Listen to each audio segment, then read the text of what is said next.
और ना टारगेट तेजस्वी जी का भला करना है। टारगेट सिर्फ ये है कि तेजस्वी जी जिस दिन मुख्यमंत्री बनेंगे उस दिन डिप्टी सीएम की कुर्सी उनकी पक्की हो जाएगी जी। पूरी कवायद पूरे जदयू को उन्होंने स्टेक पर लगा दिया है सिर्फ खुद को उप मुख्यमंत्री बनाने के लिए जी। जब वो ये कहते हैं कि हमारे नेता आने वाले दिनों में एनडीए में हम जाएंगे, एनडीए बड़ा होगा, व्यापक होगा, तो निश्चित तौर पर ये देखिए अभी काफ़ी समय है और महागठबंधन भी किस रूप में आपको दिखाई पड़ेगा आने वाले दिनों में। जो हॉस्पिटल आपके बिहार के अंदर हैं, इस तरह से तमाम ऐसे सवाल हैं, भ्रष्टाचार का सवाल है, आईटी पार्क्स का सवाल है, डेवलपमेंट को लेकर के आप जो एक लकीर खींच सकते थे आप नहीं खींचते हैं। आपको नीति आयोग की बैठक में जाने में दिक्कत होती है जी।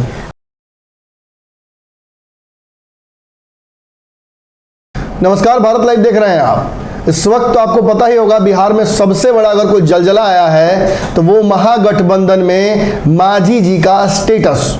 देखिए, मांझी जी ने लगातार ये प्रयास किया कि वो नीतीश कुमार के साथ रहें, लेकिन आजकल नीतीश कुमार के सबसे बड़ी समस्या ये हो गई है कि जो सबसे ज़्यादा उनसे प्रेम करता है उसे कभी ना कभी वो छोड़ ही देते हैं। एक लंबी लिस्ट है, आरसीपी सिंह के बाद उपेंद्र कुशवाहा और अब मांझी।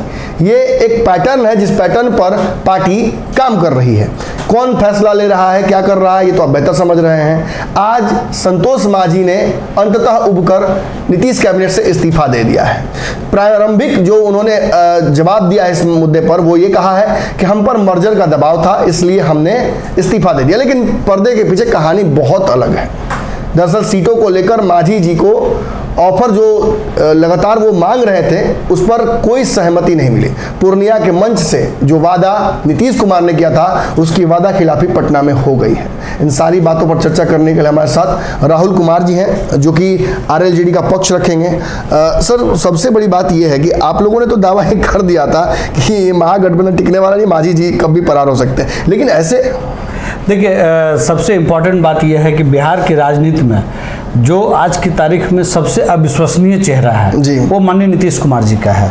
पूर्णिया के मंच की बात आपने की, पूर्णिया के मंच पर उन्होंने बहुत खुलेआम शब्दों में कहा था कि मांझी जी आपका हम पूरा ख्याल रखेंगे।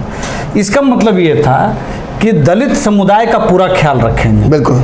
लेकिन महागठबंधन की सरकार जब से बनी है तो जमीन पर जिस तरह से उत्पीड़न शुरू हुआ है और वहां से लेकर के राजनीति में जिस तरह का उत्पीड़न हो रहा है, आप देखिए विपक्षी एकता के नाम पे जिन पार्टियों को बुलाया गया है उसमें इस देश में यूपी उत्तर प्रदेश सबसे बड़ा राज्य है और वहाँ दलित समुदाय से आने वाली सुश्री मायावती जी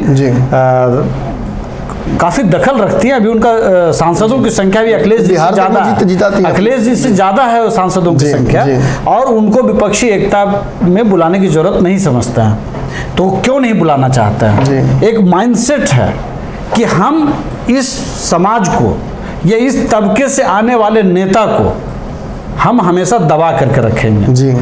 जब मांझी जी मुख्यमंत्री बने थे तब भी नीतीश कुमार जी ने चाहे अपने फेस सेविंग में जिस तरह से उनको मुख्यमंत्री बनाने का काम किया, लेकिन जब उनको लगा कि ये मांझी कहीं अपने फैसलों से मांझी जी कहीं अपने फैसलों से हमसे ज़्यादा बेहतर करने लगे, तब कहिए कि जो जिस परिवार से आता है, जो उत्पीड़न अपने जीवन में झेलता है, तो जब वो राजनीति के फलक पर होता है उसको लगता है कि हम अपने जीवन काल में 1 या 2 या 4 काम हम ऐसा कर जाएं जो समाज के लिए बड़ा लकीर खींच सके। मांझी जी ने उस तरह की लकीर खींचने का काम शुरू कर दिया था। नीतीश कुमार जी को नहीं अच्छा लगा और वो वापस खुद से मुख्यमंत्री बन गए। जब दूसरी बार अभी जब एनडीए के साथ सरकार बनी 2020 में और जदयू को जब लगा कि वो सिर्फ 43 सीट पर आ गया है तो उन्होंने माननीय उपेंद्र कुशवाहा जी से रिक्वेस्ट किया कि तुम छोटे भाई हो, अगर आज अपना घर नहीं संभालोगे तो कल हमारी विरासत कौन संभालेगा। एक तरह से झूठा वादा करके हमारे नेता उपेंद्र कुशवाहा जी को भी यहाँ लाने का काम किया, और ब्रेन वॉश नहीं, हमने अपनी नैतिक जिम्मेवारी समझी कि जिस तबके से या जिस समाज का संघर्ष 1994 से लेकर के 2005 के बीच में इस बिहार ने देखा है, उस विरासत को संभालने के लिए या उस विरासत के लिए अगर समर्पण भी करना पड़े तो माननीय उपेंद्र कुशवाहा जी ने वो समर्पण किया। और नीतीश कुमार जी को इतिहास गवाह है, जब कभी भी उनको जरूरत पड़ी उनको मजबूती देने का काम राजगीर में ये बात कही भी थी जी, और उन्होंने मजबूती देने का काम किया। लेकिन नीतीश कुमार जी आदतन, मैं ये आदतन शब्द इस्तेमाल कर रहा हूँ, नीतीश कुमार जी आदतन झूठ बोलने का काम करते हैं, अपने सहयोगियों को ठगने का काम करते हैं। वो रातों रात बीजेपी से आरजेडी में चले जाएंगे, आरजेडी से बीजेपी में चले जाएंगे। मांझी जी कल उनको बहुत अच्छे लग रहे थे, क्योंकि जो पावर ऑफ बैलेंस था, महागठबंधन का जो नंबर ऑफ एमएलए था और जो सत्ता पक्ष के साथ था, तो वहां पे मांझी जी बहुत इंपॉर्टेंट थे, तो उनकी रोज जरूरत महसूस की जा रही थी। आज जब उनके पास संख्या बढ़ करके 150 तक पहुंच गई है, तो अब मांझी जी की जरूरत खत्म हो गई है। तो मांझी नहीं, बल्कि मांझी समुदाय से आने वाले तमाम लोगों की जरूरत इनको नहीं समझ में आती। 17 साल का लंबा समय होता है इस देश के अंदर। आप दशरथ मांझी जी को अपनी कुर्सी पर बिठाने का आपने काम किया, आपने सम्मान देने का काम किया, मैं उसको सलाम करता हूं। लेकिन माननीय नीतीश कुमार जी से ये सवाल मैं पूछना चाहूंगा कि आज भी जिस इलाके से दशरथ मांझी जी आते हैं, उस इलाके में 1-2 घर नहीं, मैं हजारों हजार घर की मैं चर्चा कर सकता हूं जहां ठीक से 2 शाम खाना नहीं बनता है। बिल्कुल। तो क्या जिम्मेवारी हमारी नहीं है एज ए मुखिया? आप जब बात करते हैं कि लोकतंत्र और संविधान खतरे में है इस देश में, तो मेरा छोटा सा सवाल है, आरएलजेडी ये समझती है, हमने राजगीर में भी ये सवाल उठाया था, हमने आधार पत्र में भी ये सवाल उठाया था कि लड़कियों की सुरक्षा से लेकर के, किसानों की आय बढ़ाने से लेकर के, इस तरह से जो छात्रों का सवाल है, जो रोजगार का सवाल है, जो हॉस्पिटल आपके बिहार के अंदर हैं, इस तरह से तमाम ऐसे सवाल हैं, भ्रष्टाचार का सवाल है, आईटी पार्क्स का सवाल है, डेवलपमेंट को लेकर के आप जो एक लकीर खींच सकते थे, आप नहीं खींचते हैं। आपको नीति आयोग की बैठक में जाने में दिक्कत होती है जी। आपको विपक्षी एकता बोलना अच्छा लगता है, क्योंकि आपको वहां से एक स्कोप दिखाई पड़ता है कि हम केंद्र में चर्चा का विषय, विपक्षी एकजुटता की बात करते हैं और बिहार के अपने सहयोगी को 23 तारीख की बैठक में नहीं बुलाते तक नहीं है। मैं यही बात तो मैं कह रहा हूं कि उनकी आकांक्षा और इच्छा सिर्फ इतनी भर है कि हम देश भर में बहुत चर्चा में आ जाए। राहुल गांधी असफल हो गए, वो एक तरह से राहुल गांधी को भी जवाब दे रहा है कि तुमसे विपक्षी एकता नहीं हो पाएगा, वो हम करके दिखाएंगे।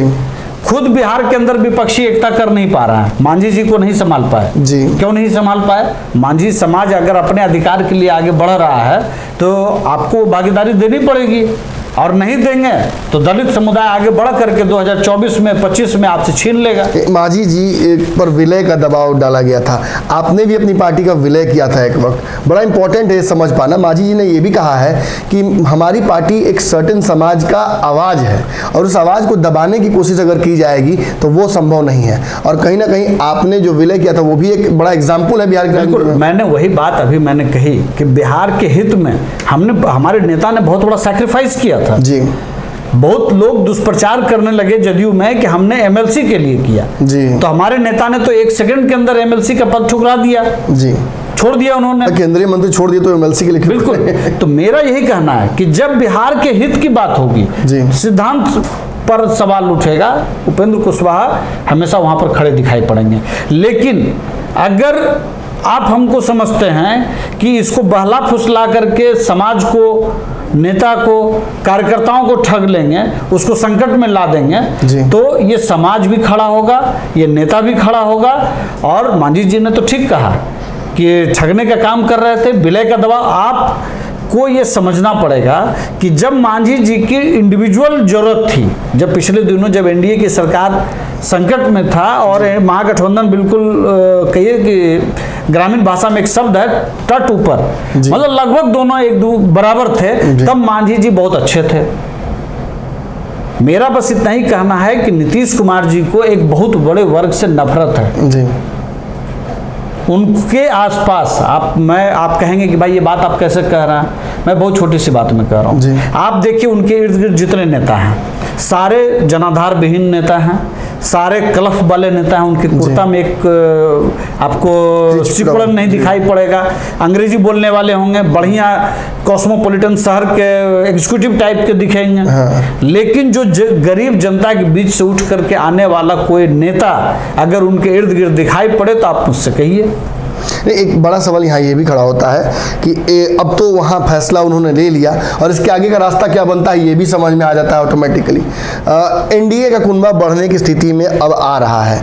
क्या आप लोग फिर से जो पुराना एक दौर था 14 की राजनीति के बाद बिहार में एक बड़ा एनडीए का कुनबा हमें दिखा था, नीतीश उसका हिस्सा नहीं थे और फिर अंततः आप लोग फिर दूसरे गठबंधनों में गए, तो क्या एक बार फिर से आप, मांझी, सभी लोग एक साथ एनडीए में दिख सकते हैं?